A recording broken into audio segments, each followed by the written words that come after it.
Arrête de vivre dans l'espace des autres. Reviens dans le tien, mets fin à l'envahissement. Ramène tes fragments, reprends ton espace.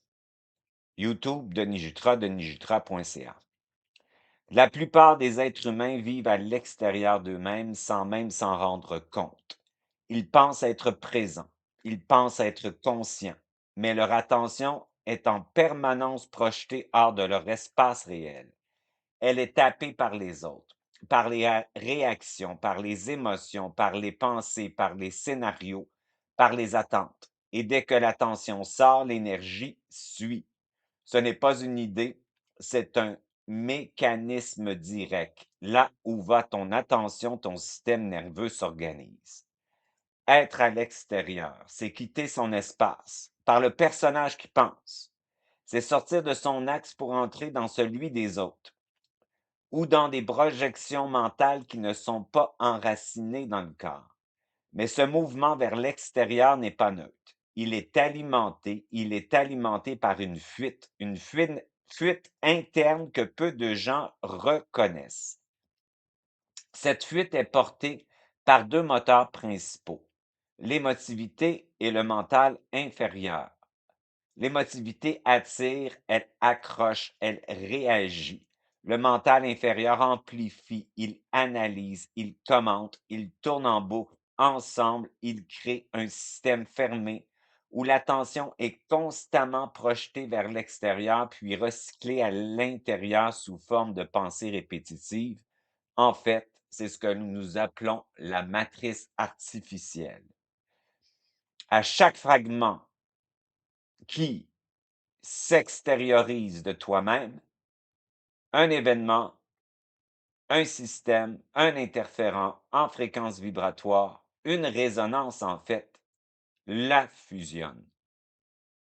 Quand tu es dans cet état, tu entres dans une mentalisation récurrente, réflexive. Tu penses que tu réfléchis, mais en réalité, tu tournes. Tu tournes dans des boucles, des narratifs, et ces boucles ne sont pas neutres. Elles sont colorées, elles sont teintées, elles portent une charge. Parce que tes pensées ne viennent pas d'un espace stable, elles viennent de fragments. Des fragments de toi qui sont restés accrochés dans des expériences passées, dans des relations, dans des blessures, dans des attentes, dans des projections futures. Ces fragments ont une fréquence, une tonalité, une mémoire, et quand ils s'activent, ils influencent directement la qualité de tes pensées, de tes émotions. Les fragments se dissouent et se fragmentent dans la matrice, dans l'abîme, le non-mouvement, et viennent en récurrence te remettent les mémoires émotionnelles non intégrées, qui surgit ou ressurgit souvent sans aucune raison. Donc, ce que tu crois être toi, en train de penser ou de ressentir, ne sont en réalité des fragments qui s'expriment et qui attirent des résonances similaires. C'est pour ça que certaines pensées reviennent sans arrêt, que certaines émotions semblent cycliques, que certaines situations se répètent. Ce n'est pas un hasard, c'est un phénomène de résonance. Les fragments attirent des influences qui correspondent à leur charge, et plus tu es à l'extérieur, plus tu nourris ce mécanisme. Être à l'extérieur, c'est penser que tu penses. C'est d'être sorti de ton espace. C'est d'être dans une réflexion, souvent, qui t'amène le même narratif qui se répète, dépendant de ta programmation. C'est là que se crée la magnétisation. Être magnétisé, ce n'est pas être juste influencé légèrement. C'est être pris, c'est être attiré par le corps émotionnel, le ressenti vers l'extérieur au point de perdre ton centre, ton axe. Ton attention est captée, ton énergie suit et ce qui est à l'extérieur commence à entrer en toi. Tu deviens comme une éponge. Tu ressens les émotions des autres, tu absorbes les tensions, tu réagis aux projections, tu te mets à interpréter, à juger, à anticiper et souvent tu crois que c'est toi. Tu crois que c'est ta pensée, ton émotion, ton ressenti, mais en réalité, c'est un mélange entre tes fragments et ce que tu captes à l'extérieur. Et dans cet état, tu peux aussi basculer dans l'autre extrême, envahir l'autre. Tu projettes tes jugements, tes pas, tes analyses. Tu entres dans l'espace de l'autre pour essayer de comprendre, de contrôler, de corriger. Tu deviens dans l'addiction. Mais que tu sois en train d'être envahi ou en train d'envahir, le mécanisme est le même. Tu es à l'extérieur, tu n'es plus chez toi. Et c'est là que l'envahissement apparaît dans ta réalité. Et quand tu n'es plus dans ton espace, ton système nerveux ne peut pas être stable. Il oscille, il passe de l'agitation à la fatigue, de l'hyperactivité au figement. Le sympathique s'emballe, le dorsal fige, prend le relais et le corps ne trouve plus de point d'ancrage. Le mental s'accélère, les émotions s'intensifient, tu es en confusion et tu perds progressivement ta clarté. Ton axe est décentré. Tu peux même croire que tu es lucide, que tu es conscient alors que tu es simplement suractivé. Revenir à l'intérieur, c'est arrêter cette fuite. Ce n'est pas se couper du monde, ce n'est pas se refermer, ce n'est pas éviter les autres, c'est arrêter de quitter son espace pour aller vivre dans celui des autres ou dans des projections mentales. C'est revenir dans ton espace réellement, physiologiquement, neurologiquement. La confusion commence ici. Croire que toutes les pensées se ressemblent, croire que tout ce qui passe dans la tête a la même origine, la même valeur, la même direction. Pourtant, il existe une différence radicale entre une pensée qui circule dans le système et une pensée qui émerge réellement de l'intérieur. Tant que cette distinction n'est pas vécue dans le corps, l'individu reste prisonnier de ce qu'il capte sans le savoir, persuadé que tout vient de lui, alors qu'il est traversé en permanence. La majorité des pensées ne naissent pas dans l'être, elles passent à travers lui. Elles sont rapides, répétitives, souvent déjà chargées d'émotivité, colorées par des émotions ou des mémoires. Elles arrivent avec une forme d'urgence, comme si elles devaient être crues immédiatement, suivies, incarnées. Elle tire vers l'extérieur, vers les autres, vers la matrice, vers les scénarios, vers le passé ou le futur. Elle crée du mouvement, elles maintiennent une tension. Ce sont des pensées qui ne cherchent pas à être vues, mais à être prises. Et lorsqu'elles rencontrent une charge émotionnelle déjà présente dans le corps, elles s'y accrochent, elles s'amplifient, elles deviennent une réalité vécue. Ce n'est plus une pensée, c'est une expérience qui envahit tout l'espace intérieur. Ces pensées-là ne viennent pas du centre. Elles sont captées, traduites, recyclées. Le cerveau agit comme un relais, un interprète de ce qui entre, mais il n'en est pas la source. Et lorsque le système nerveux est en vigilance, une tension, une attente, il devient encore plus perméable. Il capte davantage, plus vite, plus chargé. C'est dans cet état que le personnage se construit en croyant que ce flux constant est son identité. Et il y a une couche supplémentaire à comprendre essentielle. Cette pensée extérieure de l'ego n'est pas seulement influencée par l'environnement ou les mémoires, elle peut être structurée par des programmes, des conditionnements et des champs d'influence, d'interférence qui utilisent le système humain comme point d'entrée. Le personnage, tant qu'il est tourné vers l'extérieur, devient un terrain accessible à l'envahissement. Non pas parce qu'il est faible, mais parce qu'il est en mouvement constant, donc ouvert à la résonance.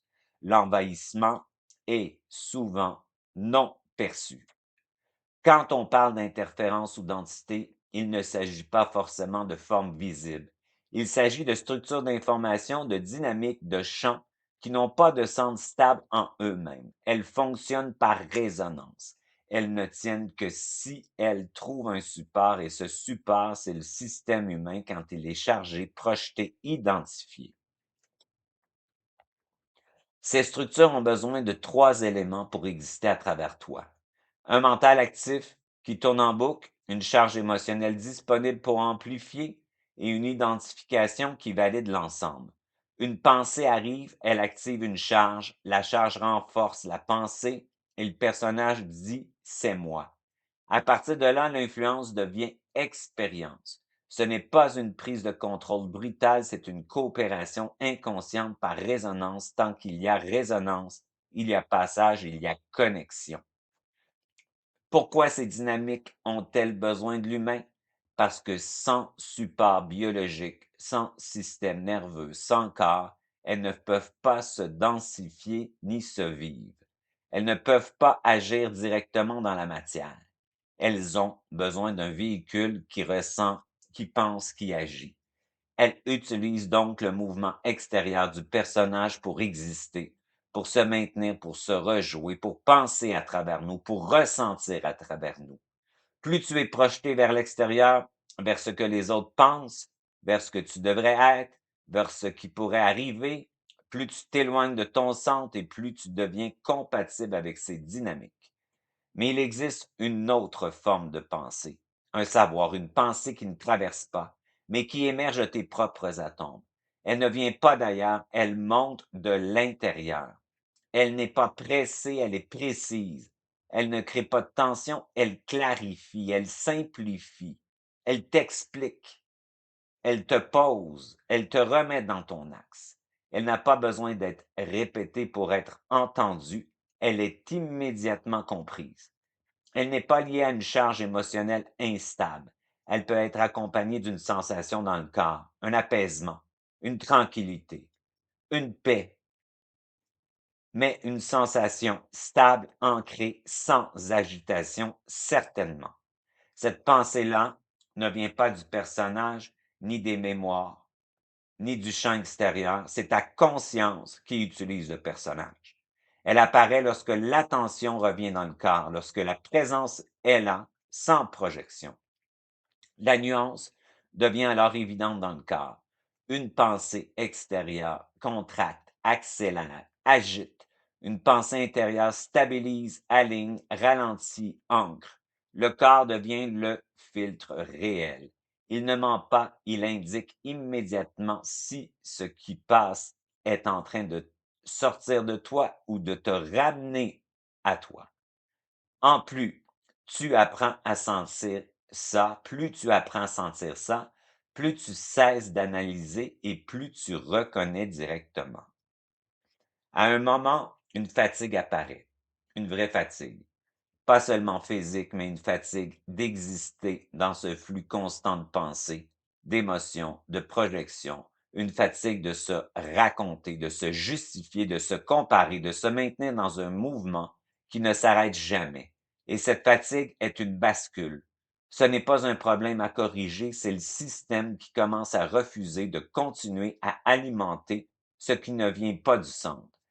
Quand tu es fatigué de penser, quand tu es fatigué de penser que c'est toi qui penses, ce n'est pas que tu régresses, c'est que quelque chose en toi n'accepte plus d'être constamment traversé sans discernement. Mais là encore, il y a un piège. En comprenant que les pensées peuvent venir de l'extérieur ou être influencées, certains veulent tout rejeter, se méfier de tout, couper, contrôler, se protéger. Et cela reste le personnage. Il est encore dans la dualité, un ou l'autre, un contre l'autre. Ce n'est pas une guerre au point zéro. Ce n'est pas une lutte contre les pensées ou contre des influences. Ta conscience, elle est le point zéro. Rejeter, c'est encore être en relation avec ce que tu rejettes, c'est encore être pris. La bascule réelle ne se fait pas dans le rejet, l'opposition ou la guerre, mais dans la cessation de la fusion. Ta conscience coexiste, ton personnage fusionne avec tout comme une éponge quand il est à l'extérieur de toi. Ton personnage, quand il reste à l'intérieur, c'est ta conscience qui l'utilise. Tu cohabites à ce moment. Tu ne fais pas disparaître les pensées, tu changes ton rapport à elles. Tu ne fais pas disparaître les émotions, tu changes ta manière de les vivre. Tu les laisses te traverser au point zéro. Tu les observes. Tu passes de la fusion à la coexistence. Les pensées peuvent être là, les émotions mémorielles peuvent être là, mais elles ne te définissent plus. elles ne te dirigent plus, elles ne te prennent plus. Tu n'es pas le narratif que le personnage se raconte. Tu es ta conscience qui sait. Et dans cet espace, quelque chose de fondamental s'installe. Une présence. Pas une présence vide, mais une présence structurée, stable, vivante. Ton essence. Un espace dans lequel l'information peut émerger sans être déformée, sans être récupérée, sans être amplifiée artificiellement. C'est là que la pensée réelle apparaît, émerge, une pensée qui ne te pousse pas, qui ne te presse pas, qui ne te projette pas, une pensée vibratoire qui révèle simplement ton savoir. Tu ne la fabriques pas, tu ne la contrôles pas, tu la laisses émerger. Et pour ça, il faut revenir dans son axe intérieur, se réapproprier tout notre espace ventral. Et à ce moment-là, tu cesses d'être un support, une antenne extérieure pour ce qui te traverse. Tu redeviens le centre à partir duquel quelque chose peut émerger. Tu n'es plus dans le mouvement, tu es dans l'origine du mouvement. Le point zéro régule ton système nerveux et te ramène dans ton axe. Tant que tu cherches à contrôler ce que tu penses, tu es encore dedans. Quand tu vois sans être pris, tu observes avec ta conscience, tu laisses traverser les états, la transmutation se fait toute seule sans effort. Tu es sorti de la matrice. Et c'est là que la respiration devient un outil fondamental d'intégration. Quand tu respires lentement sur 8 temps, ramenant tes fragments, tu ne fais pas juste un exercice imaginaire, tu modifies ton organisation interne. Tu récupères ton attention dispersée, tu réduis l'activité des réseaux orientés vers l'extérieur et tu actives ceux liés à la perception interne. Tu mobilises ton système sans le laisser partir en fuite. Le petit son que tu ajoutes à l'inspiration crée une vibration interne qui stabilise la tension et engage le système nerveux dans un processus volontaire plutôt que réactif. Ensuite, quand tu expires 4 temps, en ancrant ces fragments dans ton corps, tu passes à l'intégration. Tu actives le parasympathique, tu ralentis le cœur, tu informes ton organisme qu'il peut traiter ce qui vient d'être amené. Tu engages l'interoception. Tu redonnes au corps sa place centrale. Quand tu entres dans la suspension 4 temps, l'apnée 4 temps, au point zéro, tu fais converger l'inspiration et l'expiration. Une coupure dans la polarité, dans la dynamique action-réaction s'établit. Le mental perd son point d'appui. Les boucles ralentissent, le système nerveux reçoit un signal inhabituel. Il n'y a rien à faire. Laisse agir. Laisse converger. Puis quand tu expires encore une fois plus fortement et que tu te déposes en apnée, poumon vide, tu entres dans le vide, un vide réel, physiologique. Le système ralentit encore, le cerveau diminue son activité prédictive et tu sors temporairement des constructions mentales habituelles et de l'identification de personnages à l'extérieur. Il n'y a plus de projection, plus de réaction, plus de matrice. Plus de personnages à maintenir, il y a juste une présence qui s'occupe du personnage. Et à force de répéter ceci, ton système nerveux apprend quelque chose de fondamental. Il apprend qu'il peut rester dans le corps sans fuir. Il apprend qu'il peut ressentir sans être envahi. Il apprend qu'il peut être en relation sans quitter son espace. C'est ça le basculement. Tu n'es plus magnétisé, tu n'es plus attiré en permanence vers l'extérieur, tu n'es plus dépendant de ce qui se passe autour. Tu reviens dans ton corps, dans ton espace, dans ton axe. À partir de là, tout change parce que tu peux être avec les autres sans te perdre. Tu peux percevoir sans absorber, tu peux interagir sans envahir. Tu n'es pas dans une dynamique de réaction et de projection, tu es dans une présence stable. Et cette stabilité ne vient pas d'une idée, elle vient d'un entraînement, d'une répétition, d'un retour constant à l'intérieur.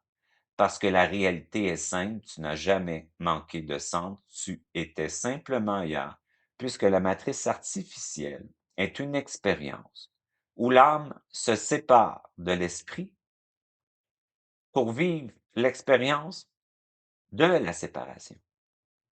La fin du jeu, c'est le retour de ton âme astrale à ton âme morontielle, fusionnée à ton esprit. Et tout ça se fait ici, dans cette expérience.